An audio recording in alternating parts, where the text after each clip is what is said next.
Hello, everybody, and welcome to the first installment of the Dynamic Discs Open Roundtable. My name is Anthony, and I'm joined by 2010 World Champion Eric McCabe. Hello. As well as 2018 World Champion Paige Shue. Hello.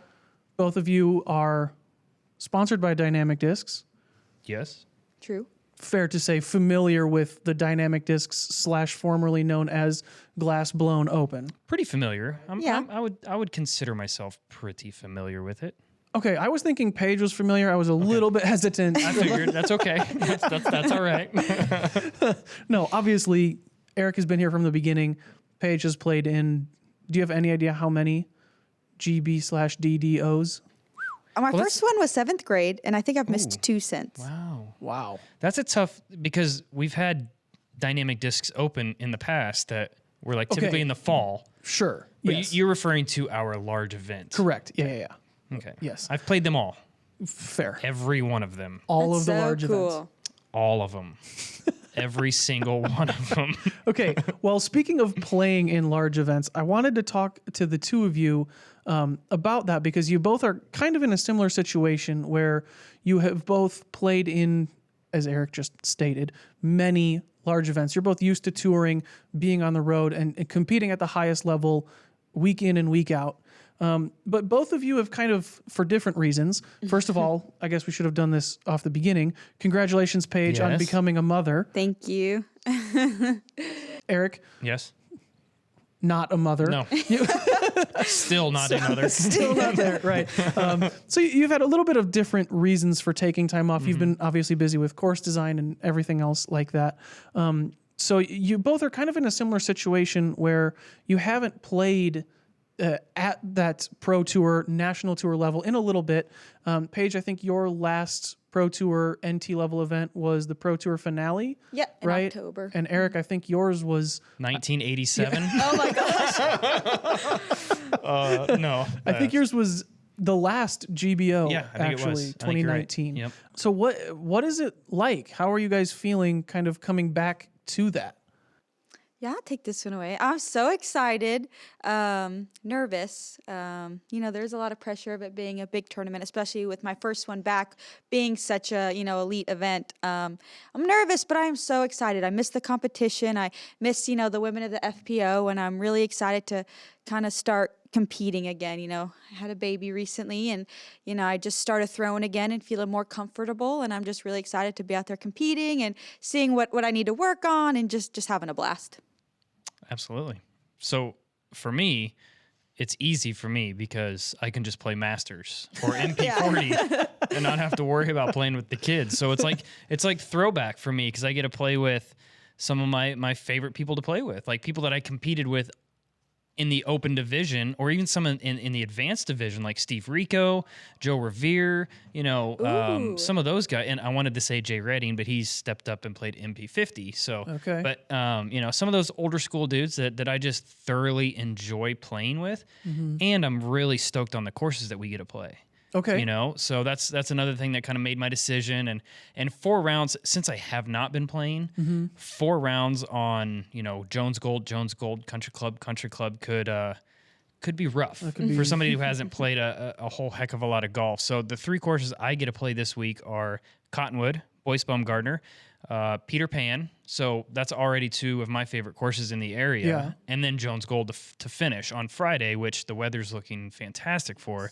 So I'm thrilled, dude. I played 1 tournament last year, and it was you were there. It was a Flex Start C tier at like midnight in Alaska. Yeah. Oh, So yeah. that was, you were there as well. Yeah, That was the only event that I played last year. Similar pressure and similar Competition level, about the same. Well, I wasn't going to say that because there were some good players there. Yes, there was. Very high stakes scenario. Very much so. It sounds like you two are nervous. Would not be a word I would describe either of you as right now. I think a lot of people, after they haven't played an event in a long time, will kind of get those nerves. Do you think that those will hit you tomorrow morning as you're kind of on hole one's tee pad, or is it just I've played in enough events, I know what to do, I know what to expect? I tee off at 3 in the afternoon, so probably not in the morning. Okay. But no, I don't think so. I think kind of like I had mentioned, it being more laid back for me, and I have this is the thing. I have zero expectations for how I'm going to perform, where I'm going to place. My goal is just to go out and have fun. Sure. And that's easier said than done. I realize that, but I'm kind of past that point in my career where I want to go out and compete. I just want to do this because I loved it. I enjoyed it for so many years, and I want to get a taste of it again, and just to go out and have fun and see how I can throw the disc and see where I finish. I mean, if I finish in last place, who cares? I had a great time doing it. Probably I threw more shots than anybody, but at the end of the day, I just really want to have a good time. And I've stressed this about this event for many, many years is I don't care how I play at this event because I'm always so stressed out making sure everybody else is having a great time. Sure. So I go above and beyond and go out of my way to make sure that, all the pros are taken care of, even the AMs are taken care of and just to make sure everybody's having a fantastic time. At the end of the day, if everybody has fun, then I've won. Okay. So, Cool. Paige, selfishly, you're here trying to actually play well. True. How rude.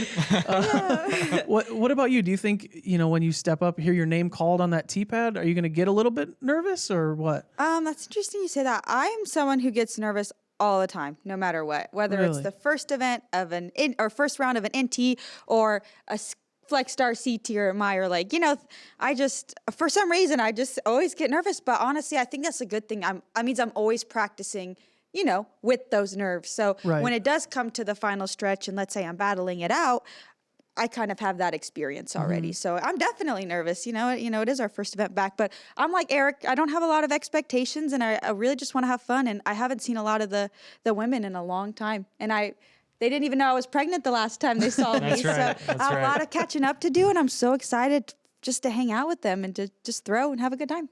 Awesome. Fantastic. You kind of briefly touched on practicing with those nerves.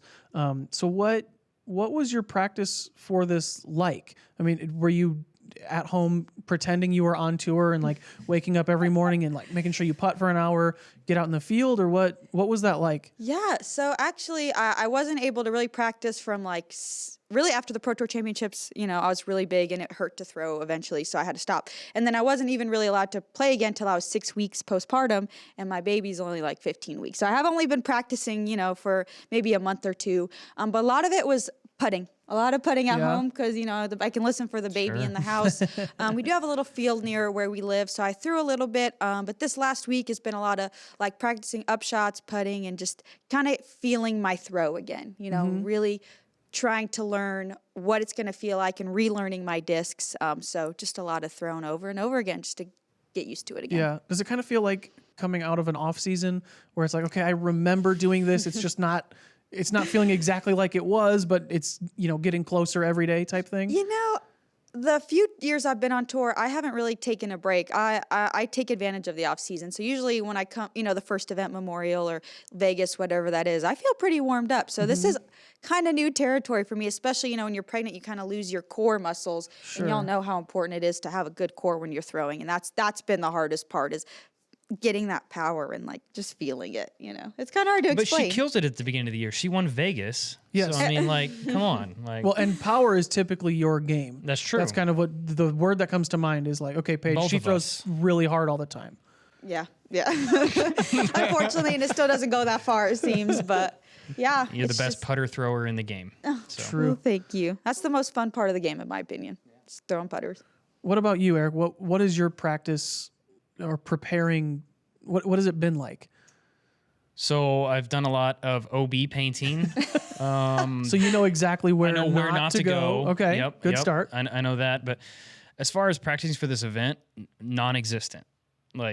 I've played a couple rounds. Let's see. I played a round at Jones Gold a couple days ago with Oakley and Clemens and some of those guys that were in town, it was fun, but it was more of a, let's just go throw some discs. It didn't feel like practice. But for me, I don't need to practice for this event because, one, I designed all the courses. So I know, what to do, where to be. And for me, the players are coming in, they're trying to determine on how to attack certain holes. And I already kind of have my mindset on how I want to attack those holes.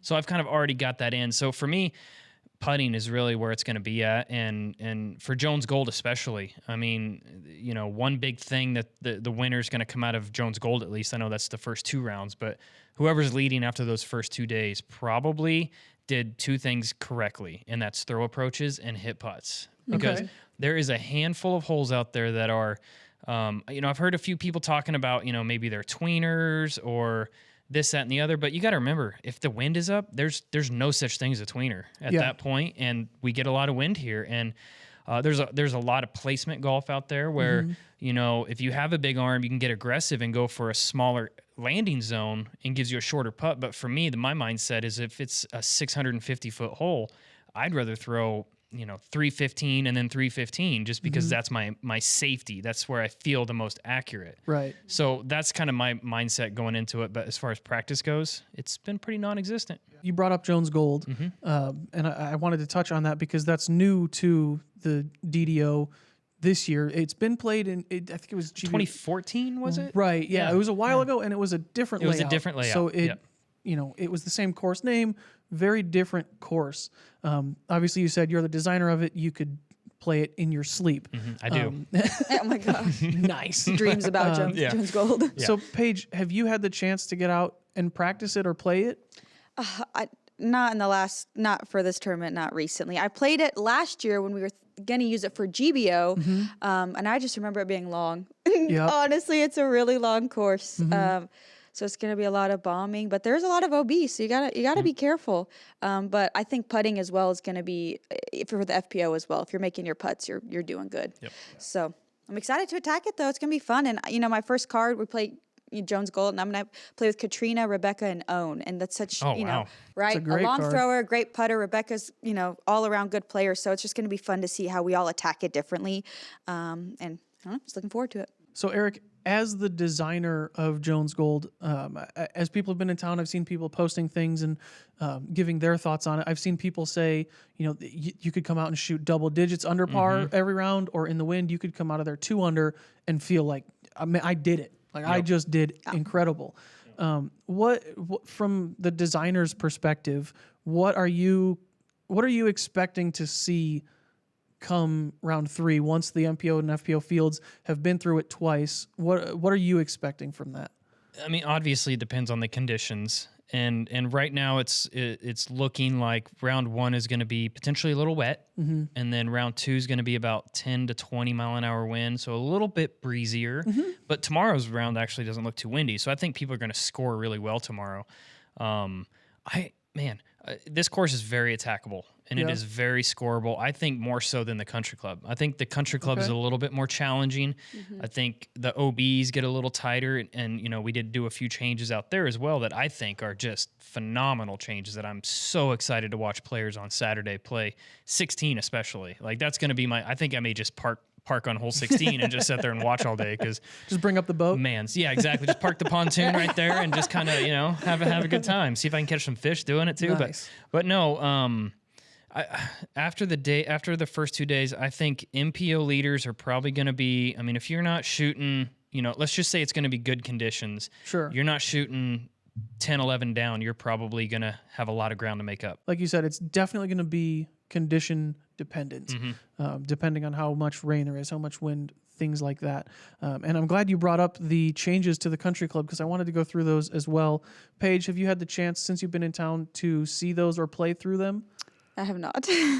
Dang it. I haven't been really practicing the courses, just practicing in the backyard just because I have to watch the baby. Right. My parents are super busy this week, and Grady just got into town. I put out a YouTube video. You can go look. Oh, you can trust go watch me, it. I'm watching it tonight. You can go watch I told it and see the changes. So yeah. there you go. But I've seen some of them, like the dock, but that's only affecting MPO, that's right? correct. Yep. I heard about hole 8's new T-pad. Is that for MPO or FPO That's as well? everybody. Yeah, That's and it's like more of a hyzer.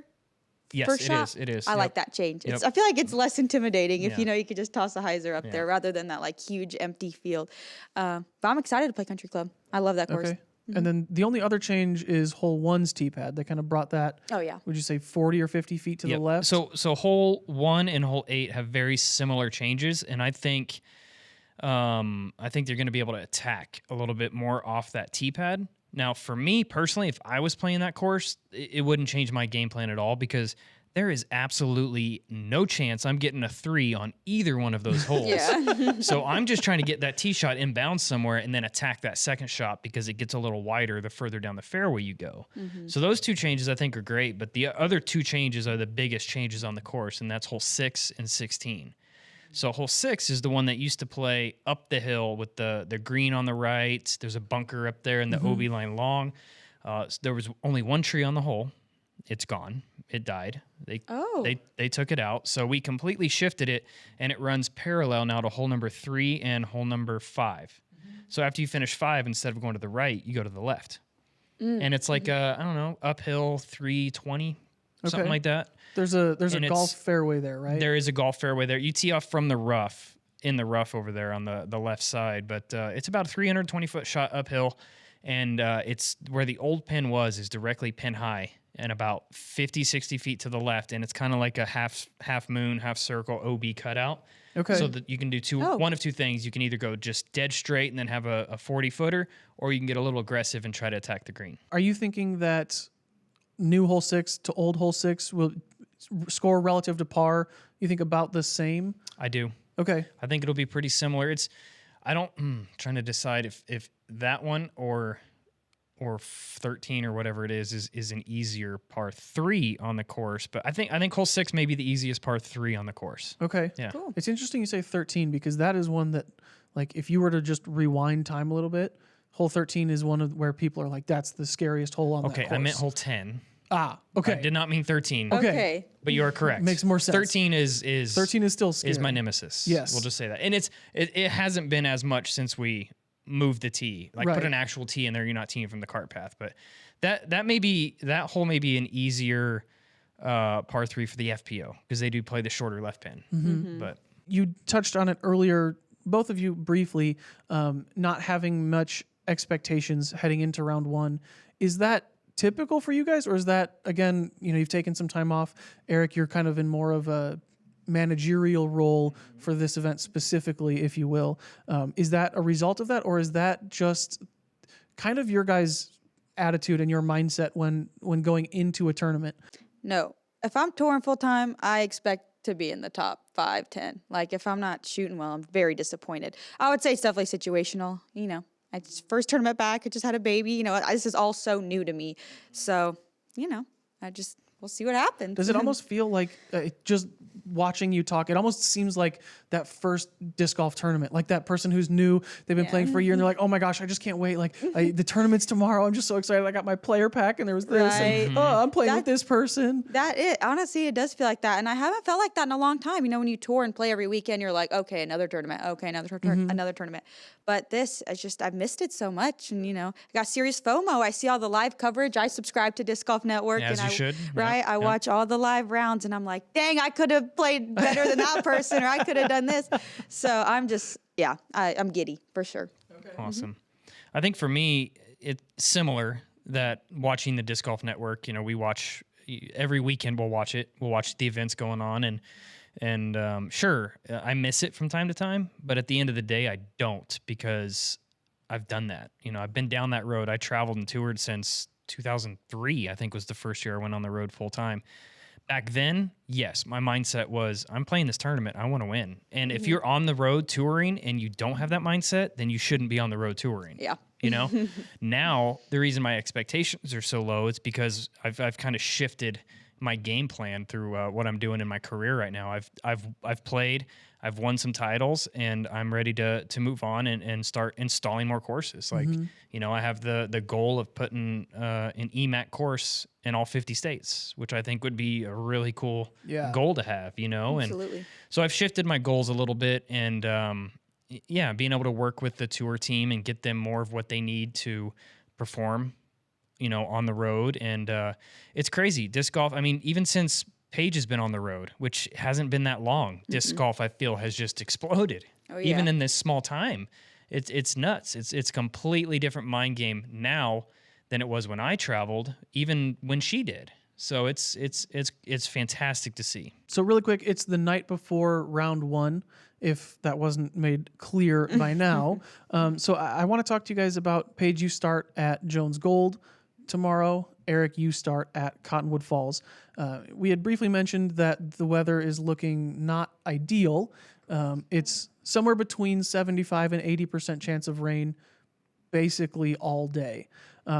How much of a factor does that play for you guys? Obviously, you've said, lower expectations. You're not here expecting to shoot, your 3 or 4 career best rounds back to back to back. Right. But how do you mentally kind of adjust to that? Yeah, honestly, I'm still learning. Anytime I see it's going to rain, I get pretty bummed. Yeah? I'm a fair weather golfer. That's just how it is.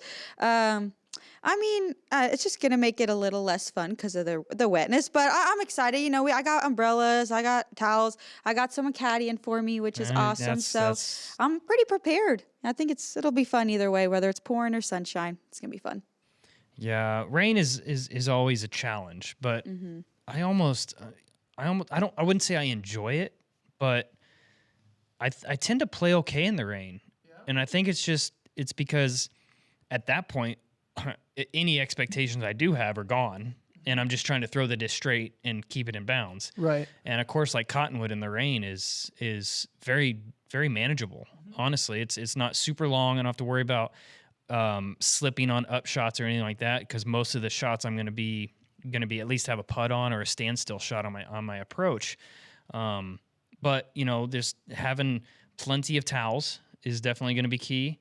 Having a dirt bag with climber's chalk is going to be very key, so I can look like LeBron out there before I throw. Just powder dunking everywhere. on fools. But if you guys don't have some climbers chalk in your bag for rainy rounds, you're missing out, because I'm telling you, that stuff game works. changer. It is a game changer for sure. It sounds like more of what you would recommend or suggest is, like, instead of saying, okay, the course is forcing me to throw this shot, the weather or the tee pad or whatever is making that difficult. Like, this is the shot that I know. This is the shot I can throw. Absolutely. And Paige, you had said, you haven't really practiced the course as much, and it's going to kind of force you to throw the shots that you're comfortable with, the shots that you know, right? The 300-foot straight shot, rather than, like, if I really crush this trespass, maybe I get it there. Right. If I just throw escape or whatever, just straight. Is that fair to assume that you guys think that will be more your game plan for this week?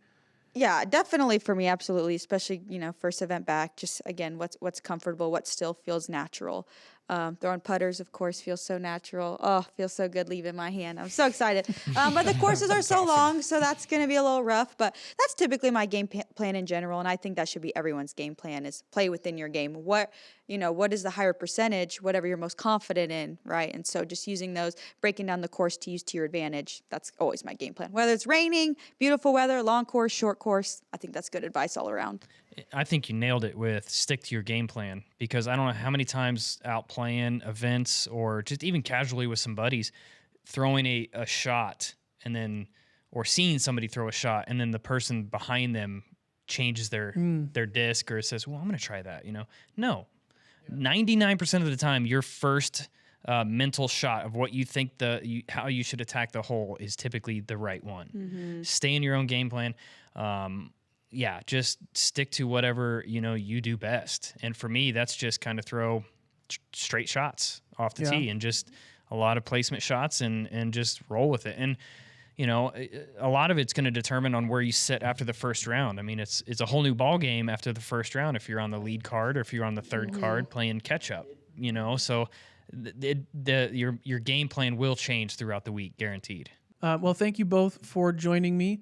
Best of luck, Eric, on your next 3 rounds, Paige, on your hopefully next 4 rounds. Got it. We will be following along on UDisc and PDGA.com.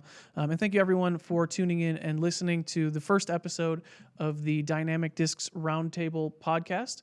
Be sure to stay tuned for episode 2, where we will touch back with some different players after the first round.